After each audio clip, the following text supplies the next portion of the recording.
بسم اللہ الرحمن الرحیم۔ ناظرین، آج کی ویڈیو میں ہم آپ کو حضرت اسحاق علیہ السلام کے حالات زندگی کے بارے میں مکمل معلومات فراہم کریں گے۔ ویڈیو بہت زیادہ ایمان افروز ہونے والی ہے، اسی لیے آپ سے گزارش ہے کہ ویڈیو کو سکپ مت کیجیے گا تاکہ آپ حضرت اسحاق علیہ السلام کے حالات زندگی سے مکمل روشناس ہو سکے۔ ناظرین، حضرت ابراہیم علیہ السلام کی عمر مبارکہ 100 برس اور آپ علیہ السلام کی اہلیہ حضرت سارہ علیہ السلام کی عمر 90 سال تھی جب ان کے ہاں حضرت اسحاق علیہ السلام پیدا ہوئے۔ ان دنوں حضرت ابراہیم علیہ السلام ملک شام میں رہائش پذیر تھے، جبکہ بڑے صاحبزادے حضرت اسماعیل علیہ السلام 14 سال سے مکہ مکرمہ میں اپنی والدہ حضرت ہاجرہ علیہ السلام کے ساتھ مقیم تھے۔ ایک دن اللہ تعالیٰ نے فرشتوں کی ایک جماعت کو زمین پر بھیجا تاکہ وہ قوم لوط علیہ السلام پر عذاب الہی نازل فرمائے، جو حد سے گزر چکی تھی۔ یہ فرشتے پہلے حضرت ابراہیم علیہ السلام کے پاس آئے اور انہیں اللہ تعالیٰ کی جانب سے ایک سعادت مند بیٹے کی خوشخبری سنائی۔ چونکہ حضرت سارہ علیہ السلام بوڑھی تھیں، فرشتوں کی اس خوشخبری پر انہیں بڑی حیرت ہوئی اور تعجب بھی، جس کا ذکر اللہ تعالیٰ نے قرآن پاک میں یوں فرمایا: ہم نے اس کو حضرت سارہ علیہ السلام کو اسحاق علیہ السلام کی اور اسحاق علیہ السلام کے بعد یعقوب علیہ السلام کی خوشخبری دی، تو انہوں نے کہا میرے بچہ ہوگا، میں تو بڑھیا ہوں اور میرے شوہر بھی بوڑھے ہیں، لیکن یہ تو بڑی عجیب بات ہے۔ انہوں نے کہا کیا تم اللہ کی قدرت سے تعجب کرتی ہو؟ اے اہل بیت، تم پر اللہ کی رحمت اور اس کی برکتیں ہیں۔ حضرت ابراہیم علیہ السلام بھی اس خوشخبری پر بڑے حیران ہوئے، کیونکہ وہ بہت بوڑھے ہو چکے تھے، لہٰذا انہوں نے بھی عذرائے تعجب فرشتوں سے فرمایا: جب مجھے بڑھاپے نے آ پکڑا تو تم مجھے خوشخبری دینے لگے، اب کاہے کی خوشخبری دیتے ہو؟ انہوں نے کہا ہم آپ کو سچی خوشخبری دیتے ہیں، آپ علیہ السلام مایوس نہ ہو۔ حضرت اسماعیل علیہ السلام کی پیدائش کے 14 سال بعد اللہ تعالیٰ نے آپ علیہ السلام کو ایک اور سعادت مند فرزند حضرت اسحاق علیہ السلام عطا فرمائے، جس پر حضرت ابراہیم علیہ السلام بار بار اللہ تعالیٰ کا شکر ادا کرتے تھے۔ قرآن پاک میں ارشاد باری تعالیٰ ہے: ابراہیم علیہ السلام نے کہا اللہ کا شکر ہے جس نے مجھے اس عمر میں حضرت اسماعیل علیہ السلام اور اسحاق علیہ السلام بخشے، بے شک میرا پروردگار دعاؤں کو سننے والا ہے۔ حضرت اسحاق علیہ السلام کی پیدائش اسی سال ہوئی جس سال حضرت ابراہیم علیہ السلام اور حضرت اسماعیل علیہ السلام نے اللہ کا گھر یعنی خانہ کعبہ تعمیر کی۔ ناظرین، حضرت اسحاق علیہ السلام کے نبی ہونے کی گواہی خود قرآن کریم میں دی گئی ہے۔ اللہ تعالیٰ نے ارشاد فرمایا: اور ہم نے ان کو اسحاق علیہ السلام کی بشارت بھی دی کہ وہ نبی اور نیکوکاروں میں سے ہوں، اور ہم نے ان پر اور اسحاق علیہ السلام پر برکتیں نازل کی تھی، اور ان دونوں کی اولاد میں صالحہ لوگ بھی ہیں اور اپنے آپ پر صریح ظلم کرنے والے یعنی گنہگار بھی۔ حضرت اسحاق علیہ السلام کو اللہ تعالیٰ نے نبوت عطا فرمائی اور آپ علیہ السلام کی اولاد بنی اسحاق کہلائی۔ بعد ازاں بنی اسرائیل میں جتنے بھی نبی پیدا ہوئے سب کے سب آپ ہی کی نسل سے تھے، چنانچہ قرآن پاک میں اللہ تعالیٰ فرمایا: اور ہم نے انہیں اسحاق علیہ السلام اور یعقوب علیہ السلام بخشے اور ان کی اولاد میں پیغمبری اور کتاب مقرر کر دی، اور ان کو دنیا میں بھی ان کا صلہ عنایت کیا، اور وہ آخرت میں بھی نیک لوگوں میں ہوں گے۔ ناظرین، حضرت اسحاق علیہ السلام کی شادی حضرت ابراہیم علیہ السلام کے بھائی ناہور کی پوتی رفقہ سے ہوئی۔ شادی کے وقت حضرت اسحاق علیہ السلام کی عمر 40 سال تھی۔ انہیں اولاد کی بڑی خواہش اور تمنا تھی، جس کے لیے وہ بارگاہ الہی میں دعائیں کیا کرتے تھے۔ آپ علیہ السلام کی دعائیں قبول ہوئیں اور شادی کے 20 برس بعد اللہ تعالیٰ نے آپ علیہ السلام کو 2 جڑواں بیٹے عطا فرمائے۔ پہلے کا نام مہیسو رکھا گیا، جسے اہل عرب مہیس کے نام سے پکارتے ہیں۔ ان کی اولاد رومی کہلائی۔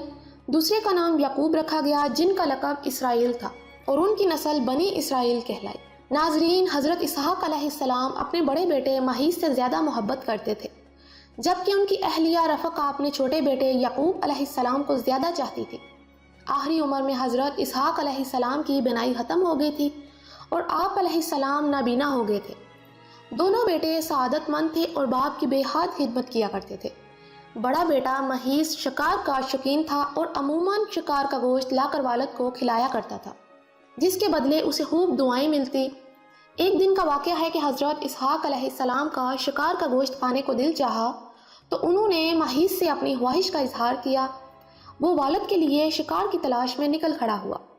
ادھر والدہ نے جب یہ سنا تو چھوٹے بیٹے یعقوب علیہ السلام سے کہا، بیٹا کیا ہی اچھا ہو کہ تم محیض کے آنے سے پہلے بکری ذبح کر کے کھانا والد کو پیش کر دو، اس طرح تمہیں دعائیں مل جائیں گی۔ حضرت یعقوب علیہ السلام نے والدہ کی ہدایت پر عمل کیا اور جلدی سے بکری کا گوشت بھون کر والد کی خدمت میں پیش کیا۔ نابینا والد نے کھانا تناول فرمایا اور دعائیں دی کہ اللہ تمہارے مرتبے کو بلند فرمائے اور تمہاری نسل میں انبیاء اور بادشاہ پیدا فرمائے، تمہیں کشادہ رزق اور اولاد کثیر عطا فرمائے۔ کچھ دیر بعد بڑے صاحبزادے شکار کا گوشت لے کر خدمت میں حاضر ہوئے اور تناول فرمانے کی درخواست کی، جس پر حضرت اسحاق علیہ السلام کو بڑا تعجب ہوا اور فرمایا، اے بیٹے یہ کیا ہے؟ محیص نے کہا، یہ وہ شکار کا گوشت ہے جس کی آپ علیہ السلام نے مجھ سے فرمائش کی تھی۔ حضرت اسحاق علیہ السلام نے مزید حیران ہو کر فرمایا، وہ تو تم کچھ دیر پہلے مجھے کھلا چکے ہو۔ اب محیص کے حیران ہونے کی باری تھی۔ بولے، ابا جان میں تو ابھی شکار کا گوشت لے کر آیا، اس لیے پہلے تو میں نہیں آیا۔ حضرت اسحاق علیہ السلام سمجھ گئے کہ وہ چھوٹے بیٹے یعقوب علیہ السلام لائے ہوں گے، چنانچہ آپ علیہ السلام نے محیص کے لائے ہوئے کھانے کو بھی تناول فرمایا اور اسے دعائیں دی کہ تمہاری نسل سرسبز و شاداب زمین پر خوب پھلے اور پھولے، ان کے پھلوں اور رزق میں اللہ خوب برکت عطا فرمائے۔ محیص کو اپنے بھائی یعقوب علیہ السلام کا سبقت لے جانا اور پہلے دعائیں لے لینا سخت ناگوار گزرا اور وہ یعقوب علیہ السلام کے دشمن بن گئے۔ والدہ نے جب محیص کے غم و غصے کو دیکھا تو انہیں خوف محسوس ہوا اور انہوں نے چھوٹے بیٹے یعقوب علیہ السلام سے کہا، تم فوری طور پر شام چھوڑ کر اپنے ماموں کے پاس حران چلے جاؤ، مجھے ڈر ہے کہ محیص تمہیں قتل نہ کر دے، جب بھائی کا غصہ ختم ہوگا تو میں تمہیں واپس بلوا لوں گی۔ حضرت اسحاق علیہ السلام کو بھی معاملات کی نزاکت کا احساس تھا، چنانچہ انہوں نے اس فیصلے کی حمایت کرتے ہوئے حضرت یعقوب علیہ السلام کو فوری چلے جانے کا مشورہ دیا۔ یوں حضرت یعقوب علیہ السلام والد اور والدہ سے دعائیں لے کر ملک شام ہجرت کر گئے۔ ناظرین، بنی اسرائیل نے اللہ کی کتاب توریت میں تحریف کیا ہے، حضرت اسحاق علیہ السلام کو ذبیح اللہ قرار دیا ہے۔ توریت میں یوں تھا، اللہ نے اپنے اکلوتے بیٹے کو ذبح کرنے کا حکم دیا، اسرائیلیوں نے اس میں تحریف کر کے یوں کر دیا۔ اللہ تعالیٰ نے حضرت ابراہیم علیہ السلام کو اپنے پہلے بیٹے اسحاق علیہ السلام کو ذبح کرنے کا حکم دیا۔ یہاں لفظ اسحاق ان کی طرف سے توریت میں اضافہ ہے اور یہ سراسر جھوٹ، گمراہی، جس کی وجہ سے بنی اسرائیل کا اہل عرب سے حسد ہے۔ اللہ تعالیٰ نے جس وقت ذبح کا حکم فرمایا اس وقت حضرت اسماعیل علیہ السلام ہی اکلوتے بیٹے تھے۔ بنی اسرائیل اہل عرب سے اسی لیے حسد کرتے ہیں، اہل عرب حضرت اسماعیل علیہ السلام کی نسل سے ہیں اور ان میں سب سے افضل عظیم اللہ کے آخری پیغمبر حضرت محمد مصطفیٰ صلی اللہ علیہ وآلہ وسلم بھی ہیں۔ بنی اسرائیل کی شدید خواہش ہے کہ وہ عظیم اور جلیل القدر شرف جو مسلمانوں کو ملا ہے اسے غلط قرار دے کر خود سے منسوب کر لے، اور اپنے اس مذموم اور جھوٹے منصوبے کی خاطر انہوں نے اللہ کی کتاب توریت میں بھی تبدیلی کر ڈالی۔ تفسیر ابن کثیر میں واقعہ بیان کیا گیا ہے کہ ایک یہودی عالم حضرت عمر بن عبدالعزیز رحمۃ اللہ کے زمانے میں مسلمان ہوا تو انہوں نے ان سے پوچھا، حضرت ابراہیم علیہ السلام کے کون سے بیٹے کو ذبح کرنے کا حکم ہوا؟ اس نے جواب دیا، اے امیر المومنین، اللہ کی قسم وہ اسماعیل علیہ السلام ہی تھے۔ اور یہودی بھی اس بات کو خوب جانتے ہیں، لیکن عربوں سے حسد کی وجہ سے وہ کہتے ہیں کہ ذبح کرنے کا حکم اسحاق علیہ السلام کے بارے میں تھا، نہ کہ حضرت اسماعیل علیہ السلام کے بارے میں۔ یہود و نصارہ کے بارے میں اللہ تعالیٰ نے قرآن پاک میں فرما دیا کہ وہ کبھی مسلمانوں کے دوست نہیں ہو سکتے۔ ارشاد باری تعالیٰ ہے، اے ایمان والو، تم یہود و نصارہ کو دوست نہ بناؤ، یہ تو آپس میں ہی ایک دوسرے کے دوست ہیں، تم میں سے جو بھی ان میں سے کسی سے دوستی کرے وہ بے شک انہی میں سے ہے۔ اللہ تعالیٰ ظالموں کو ہرگز راہ راست نہیں دکھاتا۔ عبداللہ بن ابی دونوں ہی عہد جاہلیت سے یہود کے حلیف چلے آ رہے تھے۔ جب بدر میں مسلمانوں کو فتح حاصل ہوئی تو عبداللہ بن ابی نے بھی اسلام کا اظہار کیا۔ ادھر بنو کینکا کے یہودیوں نے تھوڑے ہی دنوں بعد فتنہ برپا کیا اور وہ کس لیے گئے، جس پر حضرت عبادہ رضی اللہ تعالی عنہ نے تو اپنے یہودی حلیفوں سے اعلان برات کر دیا، لیکن عبداللہ بن ابی نے اس کے برعکس یہودیوں کو بچانے کی ہر ممکن کوشش کی، جس پر اللہ تعالیٰ نے یہ آیات نازل فرمائی۔ اسی طرح ایک جگہ ارشاد ہے کہ یہودی اور نصارہ تم سے ہرگز راضی نہ ہوں گے جب تک تم ان کے طریقے پر نہ چلو گے، اور یہ حقیقت ہے۔ آج ہم نہ صرف انہیں اپنا دوست، ہمدرد اور خیر خواہ سمجھتے ہیں، بلکہ انہیں راضی کرنے کے لیے ان کے رہن سہن، کھانے پینے، اٹھنے بیٹھنے، لباس کو اپنانا باعث عزت اور افتخار سمجھتے ہیں۔ اب تو حالت یہ ہے کہ نکالی اغیار نے ہمیں کہیں کا نہ چھوڑا۔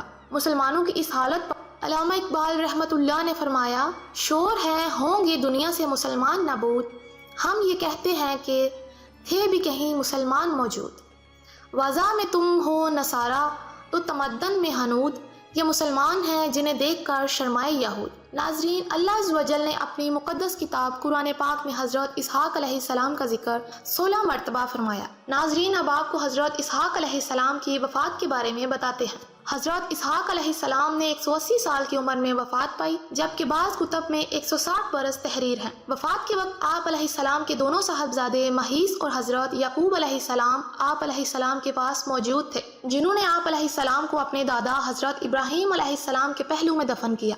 حضرت اسحاق علیہ السلام کے زمانے کا تعین 23 صدی قبل مسیح کیا۔ ناظرین، تو یہ تھی ہماری آج کی ویڈیو۔ امید کرتے ہیں آپ کو ہماری ویڈیو بہت پسند آئی ہوگی۔ کمنٹ سیکشن میں اپنی رائے کا اظہار ضرور کیجیے گا۔ ملتے ہیں آپ سے نیکسٹ ویڈیو میں، تب تک کے لیے فی امان اللہ۔